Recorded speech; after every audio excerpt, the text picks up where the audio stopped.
Ja, hallo Leute, Milo hier. Herzlich willkommen zurück auf meinem Kanal. Heute möchte ich euch mal den Ableton Live Mischer vorstellen. Vielleicht hast du dich ja auch schon immer gefragt, was sind eigentlich die ganzen Funktionen in dem Ableton Live Mixer? Wie setze ich die ein? Was kann ich damit machen? Und das sieht alles so kompliziert aus und keine Ahnung, wie man das nutzt. Und vielleicht kann ich da ein bisschen weiterhelfen und das würde mich sehr freuen. Warum 4 Teile? Weil es doch ein sehr umfangreiches Thema ist und wenn ich das allein nur die Mixer-Eigenschaften und alles in einem Tutorial machen würde, dann hätten wir hier ein 2 Stunden Video und ich glaube, danach rauchen euch allen die Köpfe, inklusive mir. Das wäre einfach zu lang und deshalb habe ich das in 4 Parts aufgeteilt. Starten wir also mit dem ersten Teil los. Ihr seht hier die Mixeransicht in der Arrangement View. Die ist ein bisschen anders als die in der Session View, sage ich euch gleich. Ihr habt also die Mixeransicht in beiden Ansichten. In der Arrangement View ist das Ganze horizontal angeordnet. Das seht ihr von oben nach unten, beziehungsweise von unten nach oben, je nachdem, wie man es betrachtet. Ihr habt auf der rechten Seite eure Spuren. Unten habt ihr die Return-Spuren und die Master-Spuren. Aufklappen könnt ihr die mit einem Klick auf den Pfeil. Und wenn ihr die Alt-Taste gedrückt habt, dann klappen die alle auf. Ihr könnt die Größe verändern, indem ihr die oben anfasst und zieht. Ihr könnt die auch nach links und rechts, also nach noch kleiner und größer machen, indem ihr hier anfasst und zieht. Könnt ihr wieder alle schließen mit Alt und oben könnt ihr auch wieder öffnen mit Alt alle. Und das gleiche, ihr könnt hier aus hier unten ziehen, also größer ihr das macht, umso mehr zeigt ihr euch an. Hier habt ihr die verschiedenen Bereiche, das Monitorbereich, dann habt ihr hier euer Level, also Volume, in Pan und die beiden Send beziehungsweise Return Tracks, die Sense-Regler für die Return Tracks, euren Solo-Schalter, habt euren Track-Schalter und jetzt würde ich sagen, jetzt gehen wir mal rüber in die Session View. Und da seht ihr, ist das Ganze klassisch angeordnet im vertikalen Bereich. Die Spuren sind nebeneinander angeordnet. Sieht auch gleich ein bisschen anders aus. Ihr könnt hier auch wieder schauen, dass ihr einen Audio-Track habt und einen MIDI-Track. Die Unterschiede seht ihr hier unten. Schauen wir uns das Ganze mal an. Ihr habt hier oben euren Track. Dann habt ihr eure Clip-Slots. Das habe ich ja alles schon mal in der Session View erklärt. Dann habt ihr unten In- und Output, also euren Monitorbereich, ja. Darunter die Send-Regler, dann kommt der Pan, Volume, Track, Schalter, Solo und Aufnahmeschalter, ja, die Spuraufnahme bereit ist. Und wenn ihr euch das größer ziehen wollt, ist das auch kein Problem. Den hier anfassen, nach rechts ziehen, wird er größer. Wenn ihr die Shift markiert, könnt ihr die zusammen bewegen und aufziehen. Ja, und dann zeige ich euch mal die Bedienelemente im Einzelnen. Die könnt ihr nämlich auch ein- und ausblenden, indem ihr hier oben reingeht. Ansicht, dann habt ihr hier die Übersicht, kann ich mir anzeigen lassen. Das Teil hier oben, das kann man auch größer machen. Das ist praktisch die Vogelperspektive von der Ansicht, wie ihr sie kennt, aus dem Arrangement drüben. Dann seht ihr praktisch, wenn ihr was im Arrangement habt, wie das hier angeordnet ist. Hatte ich ja alles schon mal erklärt. Könnt ihr also auch in der Clip-Ansicht sehen. Das hatte ich damals vergessen, mir gerade mal ein. Dann könnt ihr hier Ein- und Ausgänge ein- und ausblenden, wie ihr gesehen habt. Ihr könnt darüber die Effekt und Sense ein- und ausblenden, also die Regler. Ihr könnt die Returnspuren ein- und ausblenden, den Mixer ein- und ausblenden, die Spurverzögerung ein- und ausblenden, den Crossfader ein- und ausblenden und die Spur-CPU-Last ein- und ausblenden. Ich mache das mal gerade hier rückgängig. Ihr könnt aber auch das Ganze, das ist wesentlich komfortabler, mit den Tastenkürzeln machen. Immer Command und die Alt-Taste gedrückt halten oder die Option-Taste bei Mac und dann mit Command Alt I könnt ihr die In- und Outputs, also die Monitor-Session ein- und ausblenden. Mit Command S könnt ihr die Sense-Regler ein- und ausblenden. Mit Command M den Mixer ein- und ausblenden und mit Command R die Return-Spuren ein- und ausblenden. Geht also wesentlich schneller. Und ihr habt noch eine dritte Möglichkeit. Ihr habt hier diese Schalter und damit könnt ihr das auch alles ein- und ausblenden. So, wir lassen uns mal auf der Standardeinstellung stehen. Und jetzt zeige ich euch erstmal ein paar versteckte Funktionen. Das hier oben machen wir ein bisschen kleiner, war nur für euch zur Ansicht. Das brauchen wir heute nicht wirklich. Was nicht so offensichtlich ist, hatte ich ja schon gesagt. Ihr habt jetzt hier so ein paar versteckte Funktionen, Eigenschaften. Wenn ihr hier drauf geht, Dann erscheint so ein doppelter Pfeil, den könnt ihr nach oben ziehen, dann wird der Mixer größer, dann seht ihr auch gleich schon, dann habt ihr so eine Dezibelanzeige auf der rechten Seite und eine Skalierung, die vorher nicht da war. Ihr habt einen Schalter, mit dem ihr den Wert zurücksetzen könnt, soweit der Pegel ausgeschlagen hat. Ihr habt eine Anzeige, wo genau sich der Volume-Pegel gerade befindet, nämlich bei -5 dB. Ihr habt hier unten den Pan-Regler. Ihr habt den Track-Schalter und wie ich schon gesagt habe, die Solo-Taster und die Aufnahmebereitschaft. Das war nur für die Übersicht. Die beiden Channels machen wir mal zu und ziehen uns mal die anderen hier gerade auf. So, ich ziehe mir mal gerade einen Kopfhörer an. Ich habe da so ein bisschen was für euch vorbereitet und jetzt schauen wir uns das Ganze mal im Einzelnen an. Als erstes schauen wir uns mal so eine Anzeige hier an. Ich mache das gerade mal aus. Wenn ich jetzt hier was abspielen lasse, zum Beispiel einen Beat, dann seht ihr ja hier eine Anzeige mit einer dunkelgrünen Darstellung und einer hellgrünen Darstellung. Das ist das Peak und RMS Level, was hier angezeigt wird. Der Lautstärkeregler hier stellt logischerweise die Lautstärke ein, und wo ihr euch gerade befindet. Ja. Hier seht ihr, wie gesagt, immer genau, welchen Wert ihr habt. Könnt den auch mit der Hand eingeben. Ich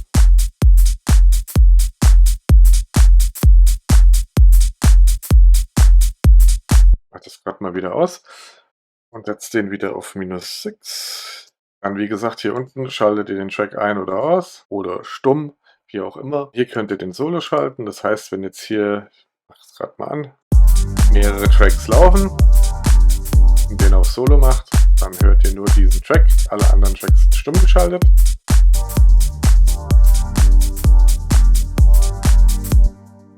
So, dann habt ihr hier, haben wir noch vergessen, den Track Pan. Das hatte ich auch schon mal in der Session-Ansicht gezeigt. Wenn ihr mit einem rechten Mausklick da drauf geht, könnt ihr den umwandeln in einen Stereo-Split-Pan-Modus. Rechter Mausklick und dann ändert sich das.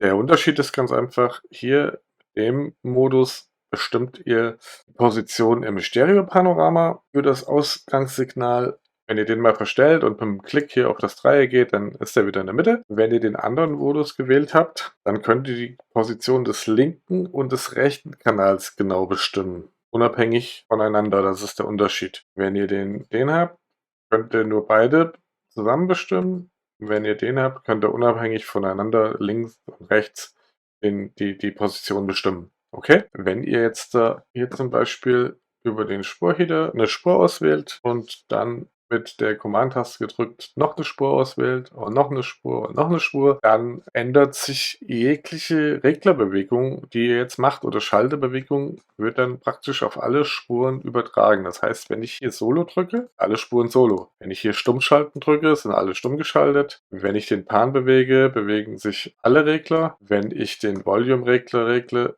bewegen sich auch alle Regler. Machen wir das gerade mal rückgängig. Aber ihr habt schon gesehen, obwohl die unterschiedliche Einstellungen haben, macht er das in der Relation. Also er behält den Abstand der Regler bei. Ja, deshalb ist immer wichtig, wenn ihr mal was markiert habt, dass ihr das wieder ausmacht. Ist manchmal gar nicht so einfach, genau. Und dann könnt ihr wieder einzeln die Spuren bearbeiten. Also merkt euch das, wenn ihr mehrere Spuren markiert habt, dann ändern sich, wenn ihr da irgendwas schaltet oder dreht, dann ändert sich das auf allen Spuren. Wenn ihr jetzt mehrere Tracks auf einmal stumm schalten wollt oder ausschalten wollt, dann könnt ihr das ohne Probleme machen, indem ihr nacheinander anklickt. Wenn ihr jetzt einen Track solo stellt, dann geht das nicht so einfach, weil immer nur ein Track solo gestellt sein kann. Wenn ihr mehrere Tracks solo stellen wollt, dann müsst ihr dabei die Command-Taste halten und dann könnt ihr die auch nacheinander solo schalten. Es gibt noch einen Unterschied. Also wenn ihr in den Voreinstellungen unter Record Warp Lounge geht und den Solo-Schalter ausschaltet, dann könnt ihr auch mehrere Spuren ohne die Command-Taste gedrückt zu halten Solo auswählen. Macht das gerade mal wieder an. Mit dem Aufnahmetaster verhält es sich genauso. Ihr könnt immer nur eine Spur auf Aufnahme stellen, außer ihr habt den Schalter ausgeschaltet in den Einstellungen oder ihr haltet die Command-Taste gedrückt, dann könnt ihr hier auch mehrere Spuren auswählen. auswählen, scharf schalten. Und was wichtig ist, wenn ihr den Aufnahmeschalter drückt, dann habe ich ja auch schon in der Session-Ansicht gesagt, dann bekommt die Buttons hier werden dann rund, wie für Aufnahme. Wenn ihr den nicht gedrückt habt, dann sind die eckig für Stopp. Ja, was noch für die Technik-Freaks zu erwähnen wäre von euch, Ableton Live arbeitet mit einer 32-Bit Float Discomma Audio Engine. Das heißt, wenn ich mache das gerade mal an, wenn ihr hier in den roten Bereich geht, ja, übersteuert das nicht so schnell Ableton intern. Also irgendwann übersteuert es natürlich auch, aber ihr könnt da schon bis weit in den roten Bereich gehen, bevor das irgendwie übersteuert. Anders sieht es aus, wenn ihr das Signal nach außen weitergebt, also über ein Audio-Interface, dann hört man die Übersteuerung schon ganz deutlich. Das solltet ihr also nicht machen. Dann ist schon darauf achten, dass es nicht übersteuert. Generell sollte der Mixer nicht im roten Bereich laufen, egal ob Ableton da eine super Audio-Engine hat oder nicht. Beim Sichern und Exportieren würdet ihr das dann auch übersteuert sichern. Ich denke mal, das will keiner wirklich von euch, deshalb würde ich davon abraten. Und hier seht ihr gerade nochmal, das ist jetzt auf 6 dB 20 und wenn ich das resetten will, zeige ich es nochmal, das ist der Reset-Schalter hierfür, dann geht ihr wieder auf Infinity, wenn ihr da draufklickt. Wie ihr eine Audio- und Videospur hinzufügt, ist auch ganz einfach. Rechter Mausklick, Audiospur erzeugen oder Command-T oder rechter Mausklick, MIDI-Spur erzeugen oder Shift-Command-T. Und was wichtig ist, die wird immer in der Größe erzeugt, wie die vorherige Spur war. Also ihr könnt die natürlich wieder aufziehen, alles kein Problem. Machen wir wieder rückgängig gerade. Und ihr könnt natürlich auch eine Return-Spur erzeugen mit rechter Mausklick Return-Spur erzeugen oder mit dem Tastenkürzel Ctrl-Shift-T. Es gibt noch eine weitere Möglichkeit, wie ihr Spuren erzeugen könnt. Ich mache mal gerade die letzten zwei hier weg. Moment. Das könnt ihr auch mit der selektieren und dann mit der Entfernen-Taste oder eben rechter Mausklick löschen. Also wenn ihr hier oben drüber geht und hier auf löschen, dann ist die Spur auch weg. Die erste Möglichkeit, eine neue Spur zu erzeugen, ist, ihr nehmt hier einen Clip und zieht die hier rüber. Da passiert Folgendes, der erzeugt eine neue Spur mit all den Plugins, die ihr in dieser Spur gehabt habt, wo ihr den Clip rausgezogen habt. Können wir uns gerade mal angucken. Also habt ihr einen Vocoder und Autopan drin und in der Originalspur, siehe da, habt ihr auch einen Vocoder und Autopan. Können wir wieder rückgängig machen. Das war die eine Möglichkeit. Die andere Möglichkeit ist natürlich auch den Clip nicht ziehen. Ihr könnt auch auf Command D gehen, dann doppelt er euch die Spur, dann, ne, das mache ich wieder rückgängig mit Command Z. Dann habt ihr die Möglichkeit, wenn ihr hier in den Browser geht, jetzt zum Beispiel hier ein Sample rauszieht. Ich will mal gerade mal hier rüberschieben, dann seht ihr das besser. Dann habt ihr hier so eine freie Fläche. Und wenn ihr das hier rüber in diese freie Fläche zieht, dann erzeugt ihr dort auch eine neue Spur. Ich mache gerade mal die Return-Spuren weg, die brauchen wir gerade nicht, damit wir das hier schöner sehen. Den Browser könnt ihr auch öffnen und schließen mit Alt-Command-B. Nur mal so zur Info. Den können wir wieder wegmachen. Machen wir den Browser auf. Die nächste Möglichkeit ist, wenn ihr hier anklickt und die Return-Taste drückt, dann setzt er euch das in die Spur, die ausgewählt ist. Deshalb machen wir das wieder zurück. Das waren die Möglichkeiten, wie ihr einen Track erzeugen könnt. Geht sowohl mit Audio als auch mit MIDI-Clips. Noch zu erwähnen wäre, in der Arrangement View sieht das dann so aus, ihr müsstet es dann unten drunter ziehen. Also hier habt ihr auch so eine freie Fläche, wenn das hier unten drunter zieht, dann habt ihr das in der Arrangement View neuen Track erzeugt. Ansonsten funktioniert das genauso wie in der Session View. Die Spur Titelzeilen, die könnt ihr natürlich rechter Mausklick umbenennen zum Beispiel. Ihr könnt aber auch Command R nehmen, ja, und das geht relativ schnell. Ihr würdet jetzt hier eingeben zum Beispiel einfach, macht das mal gerade für euch was, dann drückt ihr die Tabulator-Taste und könnt den nächsten beschreiben. Ort und den nächsten Beats und den nächsten Shaker. So, und schon habt ihr alle Spuren benannt, die zu benennen sind. Jetzt ist euch aber bestimmt schon aufgefallen, da standen vorher Zahlen davor. Wenn ihr die Zahlen davor haben wollt, deshalb machen wir das Ganze wieder rückgängig, dann müsst ihr das Ganze wieder mit Command R, logischerweise, ich mache es mal hier bei dem Shaker gerade, löscht das mal raus und ihr müsst dann die Raute-Taste vorher drücken, dann macht er euch wieder die Zahl hin. Seht ihr, automatisch, wenn ihr eine neue Spur erzeugt, macht er da dann auch fortlaufend die Nummern hin. Wenn ihr jetzt mit einer Zahl nicht zufrieden seid, habt ihr natürlich auch die Möglichkeit, wenn ihr hier auf R geht, macht ihr nicht nur einmal das Rautezeichen, sondern macht es mehrmals, ja. Und dann macht ihr euch Nullen davor. 16, 0004 und so weiter und so fort. Wir machen das nochmal kurz rückgängig. Ihr habt natürlich noch mehr Möglichkeiten. Ihr könnt natürlich auch hier die Spurfarbe ändern, zum Beispiel, ja. Ihr könnt die Spurfarbe auf den Clip übertragen. Ihr könnt die Spur einfrieren. Ihr könnt die Spur wieder auftauen. Und was ganz wichtig ist, ihr könnt den Infotext bearbeiten für jede Spur und da jetzt hinschreiben Super Shaker zum Beispiel. So, und wenn ihr dann hier oben über die Spuren geht, habt ihr hier eure normalen Infos und wenn ihr da auf die Spur geht, habt ihr Super Shaker da drin stehen. Ganz toll, oder? Also hat natürlich Vorteile, wenn man jetzt sich genau zum Beispiel schreibt, genau was es für ein Sound ist, wie ihr den gebaut habt, das könnt ihr da alles reinschreiben. Ihr könnt natürlich auch die Tracks hier jetzt, sagen wir mal, ihr wollt den jetzt nach vorne haben, einfach anfassen, nach vorne ziehen, den Bass als zweites, die Shaker wollt ihr vielleicht hier auch als zweites haben, so. Und dann seht ihr auch, dann haben sich automatisch die Spurnummern geändert. Die Tracknamen sind die gleichen geblieben und ihr habt es jetzt schon so sortiert, weil jetzt, so, dann könnt ihr natürlich auch hergehen und mehrere Spuren auswählen, ja, und jetzt sagen, okay, ich möchte die jetzt hier rüberziehen und dann seht ihr schon, dann hat er die jetzt nebeneinander gemacht, aber vielleicht wollt ihr das ja gar nicht, dass sie nebeneinander sind, sondern die sollen den Abstand beibehalten. Dann gibt es einen kleinen Workaround, nochmal rückgängig. Ihr müsst einfach die Command-Taste gedrückt halten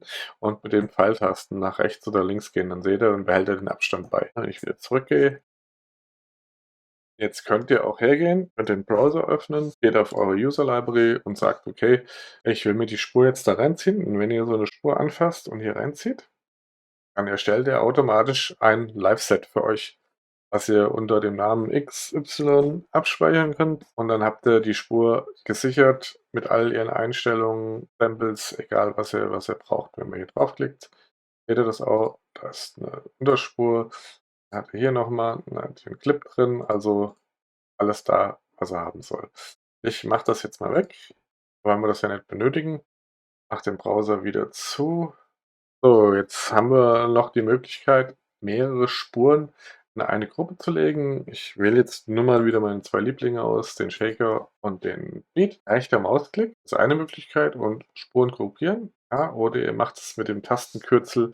Nehmen wir die beiden jetzt einmal Command und G und dann habt ihr auch eine Gruppenspur. Ihr könnt jetzt auch Gruppen in Gruppen haben, also ich kann jetzt die Gruppenspur nehmen, kann sie da reinschieben. Dann habt ihr hier eine Gruppe in der Gruppe, kann jetzt hier nochmal eine neue Gruppe erzeugen, mit Spuren gruppieren und so weiter. Also ihr könnt hier unendlich viele Spuren reinlegen, machen und machen wir auch wieder rückgängig gerade. Ihr könnt natürlich auch einzelne Tracks einfach hier nach Belieben reinziehen.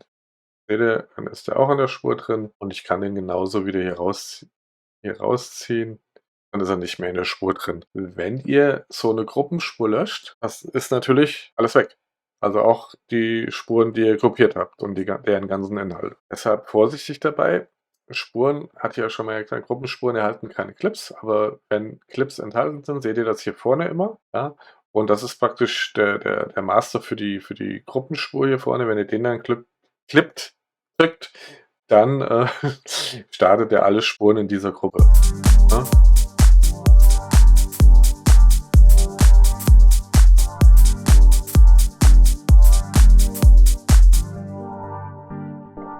Mach den gerade nochmal aus, Vorführeffekt. Also er startet dann nur die Clips in der Gruppe und könnt auch in der Gruppe wieder stoppen. Wenn jetzt hier in der Gruppe oder in der Untergruppe ein Solo-Schalter gedrückt ist, dann seht ihr das in der Gruppenspur an so einem schräg blau markierten Solo-Schalter. So, dann machen wir das gerade wieder rückgängig und dann schauen wir uns mal hier die Masterspur an. Ihr könnt das nämlich wie bei allen Spuren, die Masterspur hier auch, natürlich ein bisschen größer aufziehen. Guck nur gerade wegen der Kamera. Das hatte ich euch schon mal erklärt in der Session-Ansicht. Da gehen wir heute nicht drauf ein. Wir gucken, was ist jetzt hier in der Masterspur noch drin. Ihr habt hier die Post-Sense-Regler, obwohl die eigentlich noch zu beiden gehören, sowohl als auch zu den Return-Spuren. Das seht ihr auch. Der Post gehört zum Regler A und der Post zum Send B. Und da könnt ihr natürlich umschalten. Post heißt einfach, dass das Signal abgegriffen wird und der Regler nach dem Mixer praktisch den Track beeinflusst mit 'nem Effekt. Wenn ihr den auf Play schaltet, dann spielt es keine Rolle, wie die Lautstärke hier ist, was ihr für 'ne Pan-Regelung et cetera habt oder Mixereinstellung. Dann regelt er nur den Send-Effekt. Aber das erkläre ich euch noch mal, wie gesagt, in 'nem extra Tutorial mit den Return-Tracks dran. 'N Return-Track ist wie auch die Masterspur, könnt ihr auf jeden Fall auch Effekte reinlegen. Da komme ich aber, wie gesagt, bei den Returns nächste Woche drauf und bei der Masterspur legt ihr natürlich Effekte rein, die man auf 'n Masterausgang auch legt, wie Master EQ, Master Compression und solche Geschichten. Ab und zu auch 'n Reverb, aber da kommen wir noch mal dazu. Und die Masterspur ist immer das Standardziel all dieser Spuren. Das geht alles durch den Master. Dann machen wir das grad wieder kleiner. Die Return-Spuren machen wir mal wieder weg. Brauchen wir jetzt nicht. Jetzt habt ihr hier so 'n X, eben gezeigt, kommt hier unten. Kennt ihr irgendwie vom DJing her, dann habt ihr hier so 'n kleinen Crossfader eingezeichnet. Ich ziehe deshalb die Masterspur doch noch mal 'n bisschen größer. Dann ist der Crossfader auch 'n bisschen größer und ihr seht es besser. Und dann habt ihr hier eure Crossfader, macht nichts anderes als Tracks ein und ausblenden. Linke Seite Track A, rechte Seite Track B. Das heißt, wenn der Regler hier drüben steht und ihr zieht den in die Mitte, laufen beide parallel, ja. Wenn ihr den ganz rüberzieht, ist Track A ausgefadet und Track B hörbar. Umgekehrt natürlich genauso. Mit 'nem Doppelklick springt er wieder in die Mitte zurück. Jetzt hat er aber auch noch 'n paar versteckte Funktionen. Wenn ihr 'n rechten Mausklick da drauf macht, dann seht ihr nämlich hier, könnt ihr verschiedene Einstellungen für diesen Fader wählen, verschiedene Kurven. Die zeige ich euch grad mal in 'nem Diagramm hier. Dann könnt ihr den auch mit jeglichem Controller natürlich steuern, ja. Ihr könnt aber auch über die Tastatur das Ganze steuern. Geht einfach hier oben auf Key und dann seht ihr, der ist in 3 Bereiche eingeteilt. Hier den mittleren Bereich, hier links 'n Bereich und da rechts 'n Bereich. Und dann klicke ich zum Beispiel hier links und sage, das ist A, dann klicke ich in die Mitte, sage, das ist S und klicke hier außen drauf und sage, das ist D. So, und dann schalte ich mir das hier oben aus und dann kann ich jetzt mit den Tasten A springt er nach links, D springt er nach rechts und mit S springt er in die Mitte. Oder ich halte die Taste A gedrückt, drücke die Taste D und dann springt er, wenn ich die Taste D wieder loslasse, springt er wieder automatisch zurück auf die linke Seite. Der ist Mitte, so, das machen wir wieder alles rückgängig. Kuhweise löschen. Und dann ist wieder alles beim Alten. Okay, ansonsten, wie gesagt, funktioniert das wie 'n Crossfader, kennt man aus'm DJing. Ein Unterschied wäre noch zu erwähnen. Ihr habt hier schon gesehen, ihr habt hier mal A, B. Ihr könnt hier nicht nur 2 Spuren überblenden, ihr könnt hier jetzt sagen: „Okay, das ist A, das ist B, das ist A und das ist wieder B.“ Und dann könnt ihr alle Spuren, die A sind, die werden auf der linken Seite zu hören und alle Spuren, die auf B stehen, sind auf der rechten Seite zu hören, könnt ihr auch alle miteinander crossfaden. Also, das ist der Unterschied zum DJ-Mixer. Da geht das nicht. Könnt ihr nur 2 Spuren, nämlich A und B, crossfaden. Und dann hat das Ganze auch noch 3 Zustände. Wenn der Fader hier in der Mitte steht, keinen Einfluss, dann hört ihr das noch so wie vorher. Wenn ihr den Schalter A aktiv habt, dann hört ihr die volle Lautstärke, wenn er ganz links ist und wenn er ganz rechts ist, gar nichts. Und bei B ist es genau umgekehrt.